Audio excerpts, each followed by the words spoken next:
చంద్రశేఖర్ గారికి. సో మొత్తానికి ఆంధ్రప్రదేశ్ క్యాబినెట్ కీలకమైన నిర్ణయాలు తీసుకుంది. వాటిలో ప్రధానంగా ముందైతే అసలు జగన్మోహన్ రెడ్డి గారి బొమ్మ ఏదైతే ఉందో పాస్ పుస్తకాల మీద, పట్టాదారు పాస్ పుస్తకాల మీద, సో అది తొలగించేందుకైతే నిర్ణయం తీసుకున్నారు. రివర్స్ టెండరింగ్ విధానం రద్దు చేశారు. సో ఇంకొన్ని కీలకమైనటువంటి నిర్ణయాలు తీసుకున్నారు. సో మొత్తానికి చంద్రబాబు నాయుడు గారు కూడా లాస్ట్లో ప్రసంగంలో ఒక మాట అన్నారు, ఒక 2-3 ఎమ్మెల్యేల వల్ల పార్టీ కొద్దిగా చెడపేరు వస్తుందని చెప్పేసి మంత్రులు కనిపెట్టి ఉండాలి ఎమ్మెల్యేలు అని చెప్పి కూడా అన్నారు. సో చాలా స్ట్రిక్ట్గా అమలవుతుంది అనుకోవచ్చా సార్ క్యాబినెట్ మీటింగ్లు కానీ, లేకపోతే ప్రభుత్వ విధానం కానీ, లేకపోతే ఎమ్మెల్యేలని కట్టడి చేయడం కానీ?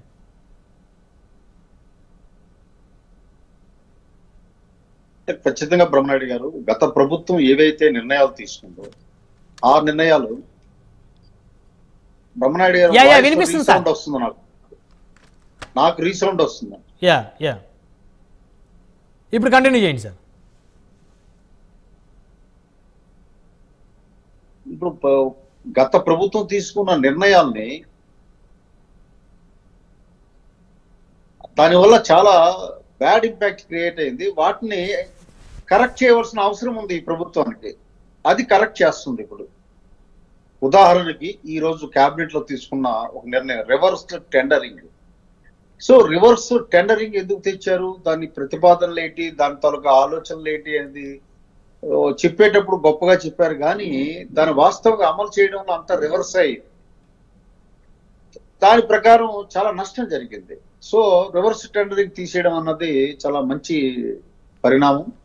అలాగే ఈ పట్టాదారు రైతు పాస్ పుస్తకాల మీద ఈయన బొమ్మ, అలాగే పొలాల సరిహద్దుల్లో రాళ్లు పాతిన దాని మీద ఈయన బొమ్మ, గత ప్రభుత్వంలో ఏంటంటే పిచ్చి పరాకాష్ఠగా జరిగింది. జగన్మోహన్ రెడ్డి గారికి ఏంటంటే ఎక్కడ చూసినా బొమ్మ, ఆయన బొమ్మ కనబడాలన్నటువంటి, మరి అది ఎవరికి ఇచ్చారు ఆ పిచ్చగాని రాజముద్రిక ఉండాలి. ఏదైనా రాజపత్రంలో ఇచ్చేటప్పుడు, ప్రభుత్వం తరపున ఇచ్చేటప్పుడు రాజముద్రిక ఇస్తారు ఎక్కడైనా. బ్రహ్మారెడ్డి నేను గతంలో ఒక ఐఏఎస్ ఆఫీసర్ని అడిగాను, ఏమండి మీరైనా చెప్పరా ముఖ్యమంత్రి గారికి, తప్పు కదా అని అంటే ఆయన నాకు చెప్పిన ఆన్సర్ ఏంటి అంటే, ఆయన సర్టిఫికేట్ మీద కూడా ఆయన బొమ్మ వేయాలన్నాడండి.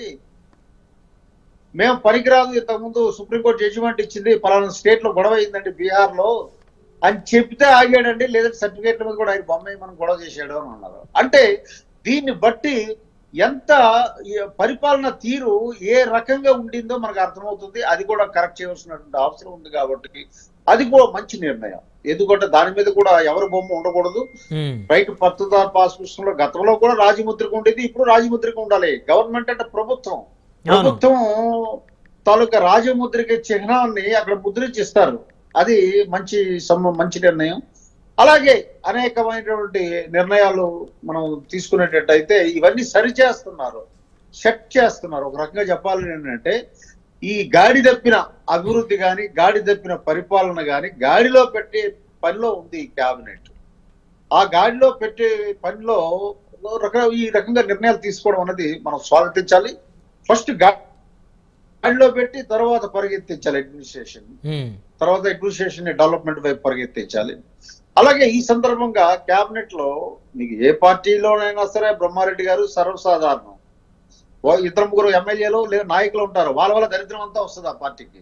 సో అలాగే దాని మీద ఆయన కామెంట్ చేశారు, తప్పేం లేదు. ఎందుకంటే తప్పు చేసేవాడు ఎవడైనా సరే, ఏ పార్టీ వాడైనా తప్పే, అది ఒప్పు కాదు.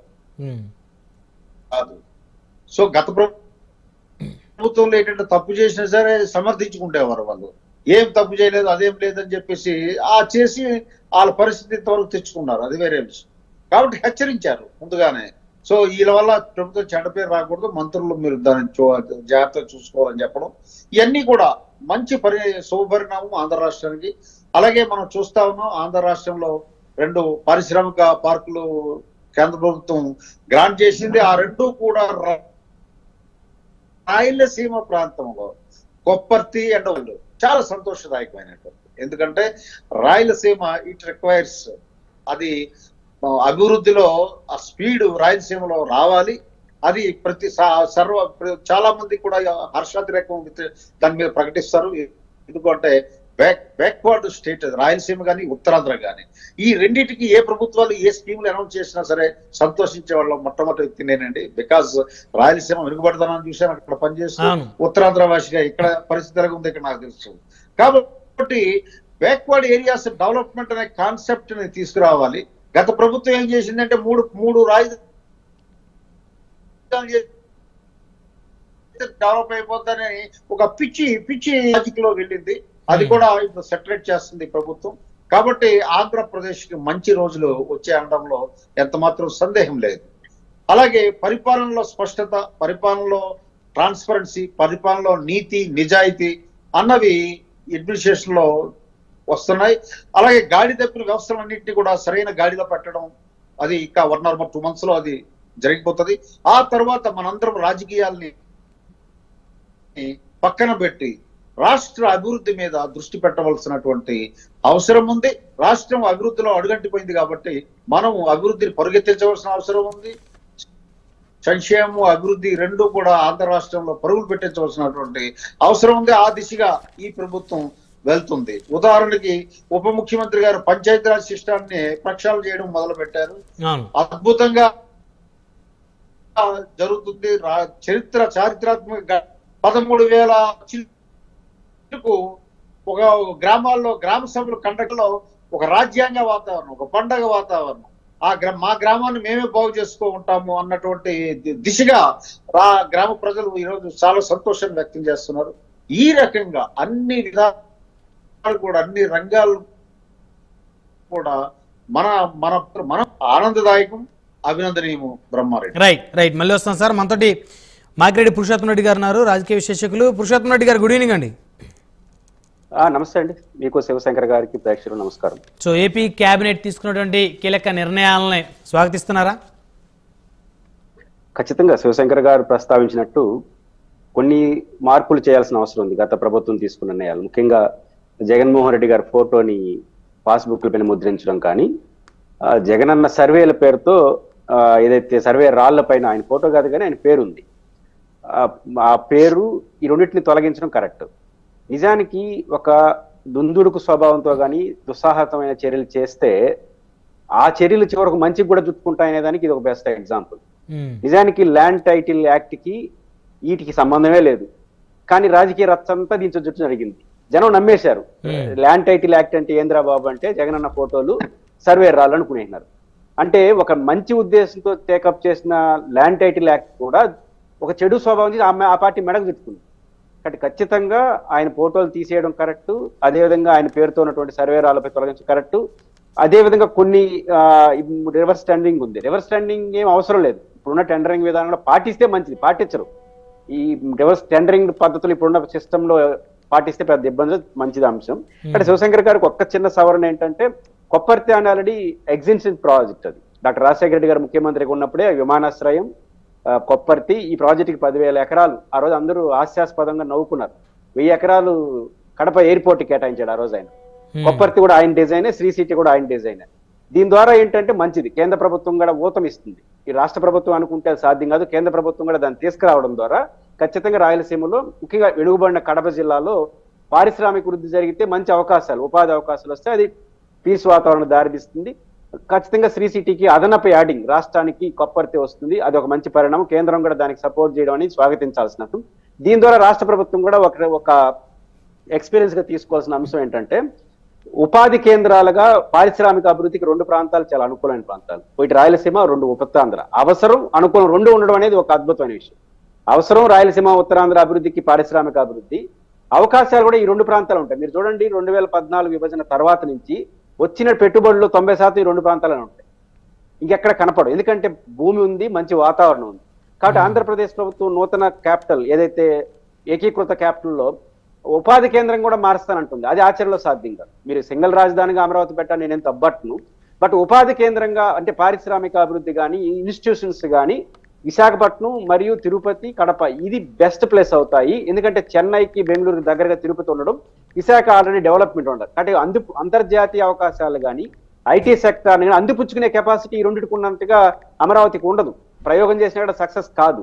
కాబట్టి ఈ విషయంలో కొంత సవరణ చేసుకొని మహానగర నిర్మాణంలో భాగంగా ఏదైతే ఉపాధి కేంద్రంగా మార్చాలనుకుంటున్నారో ఈ విషయం వైఖరి మార్చుకుంటే ఆడ జరగదు, జరిగేదానికి ప్రోత్సాహం అవుతుంది. కాబట్టి ఇప్పుడు కేంద్ర ప్రభుత్వం ఏదైతే సెడ్జ్ని, మన కొప్పర్తిని అదనపు యాడింగ్ గా ఉపయోగపడిందో, ఈ రెండింటిని కానీ బ్యాలెన్స్ చేసుకుంటే రాష్ట్రానికి మంచిగా జరుగుతుందని ఆశిస్తున్నాను.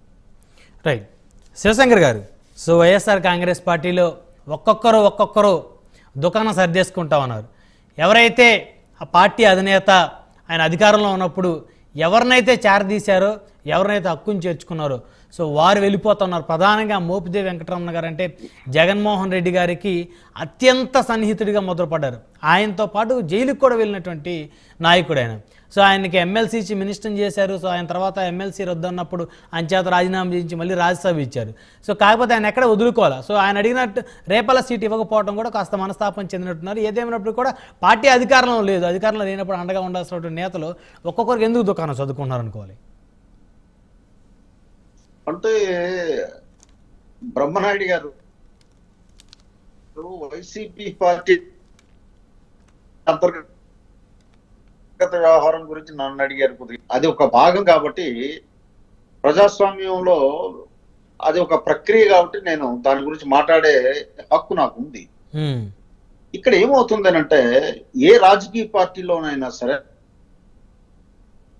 అంతర్గత ప్రజాస్వామ్యం గారి లోపించింది అంటే వైసీపీకి పట్టిన పరిస్థితులు వస్తాయి. ఆ పార్టీలో నేను మొదటి నుంచి చెప్తా ఉన్నాను, అంతర్గత ప్రజాస్వామ్యం లేదు, ఇంటర్నల్ డెమోక్రసీ లేదు. నేనేం చెప్తే అదే చేయాలి అన్నటువంటి ఒక నియంతృత్వ పోకడతో జగన్మోహన్ రెడ్డి వెళ్ళాడు. ఈ 5 సంవత్సరాలు వెళ్ళేటప్పుడు ఏ నాయకుడు కూడా ఇది కరెక్ట్ కాదు అని ఆయనకు చెప్పిన దాఖలాలు లేవు. దానివల్ల ఆ పార్టీ చాలా మూల్యం చెల్లించుకుంది. ఎప్పుడు కూడా నియంతృత్వ పోకడకి వెళ్ళిన, ప్రజాస్వామ్య విలువలకి తిలోదకాలు ఇచ్చిన, స్వేచ్ఛ సౌభ్రాత్వాన్ని భంగం కలిగించిన ఆ ప్రభుత్వాలు ఉండవు, నిలబడవు అన్నది చరిత్రలో అనేక పాఠాలు ఉన్నాయి. అది ఆంధ్ర రాష్ట్రంలో కూడా నిరూపితమైంది. సో ఆ రోజు వీళ్ళంతా కూడా చెప్పు ఉండవలసింది వాళ్ళ అధినాయకుడికి, అయ్యా పరిస్థితి బాగుంది. ప్రతివాడు వెళ్ళి నాయకుడు ఏ మాట అయితే చెప్తే సంతోషపడతాడో ఆ మాటలు చెప్పడం మొదలెట్టారు. బ్రహ్మనాయుడు గారు మన డిబేట్ లో కానీ మీరు చూసేటట్టయితే, సంవత్సరం క్రితం నేను ప్రైమ్ లైన్ లో మాట్లాడిన డిబేట్లు కానీ మీరు ఒకసారి రివ్యూ చేసినట్లయితే, సంవత్సరం క్రితం నేను చెప్పాను ఏమిటి అంటే నిశ్శబ్ద విప్లవం రాబోతుంది. నేనేదో ఆషామాషిగా రెటారిక్ గా చెప్పలేదు. ఫీల్డ్ నుంచి అనేక వర్గాల వారు నన్ను ఒక న్యూట్రల్ పర్సన్ గా భావిస్తారు.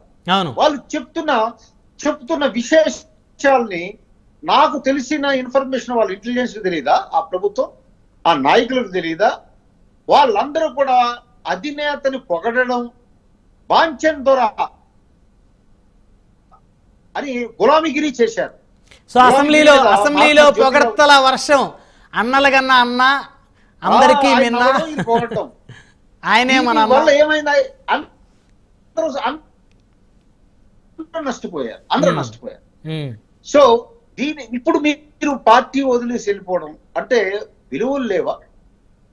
కష్టకాలంలో ఉంటే పార్టీకి దన్నుగా ఉండాలి కదా. అవును, ఇందాక మీరు అన్నమాట కరెక్టే. అంటే వీళ్ళకి ఆశలతోటే పార్టీల్లోకి వస్తారా, ఆశయాల కోసం రారా? ఇది రాజకీయాల్లో, ఆంధ్రప్రదేశ్ రాజకీయాల్లో ఇది ప్రజలు ఆలోచించాలండి. ఇలాంటి ఆయారాం గయారాముల్ని ప్రజలే బుద్ధి చెప్పాలండి. ప్రజాస్వామ్యంలో ఒక పార్టీ దాని విలువతో కట్టుబడి ఉండాలి. దాని పార్టీ కష్టంలో ఉంటే కూడా వెన్నట్టు ఉండాలి. అధికారం ఉంటే అవసరం లేదు.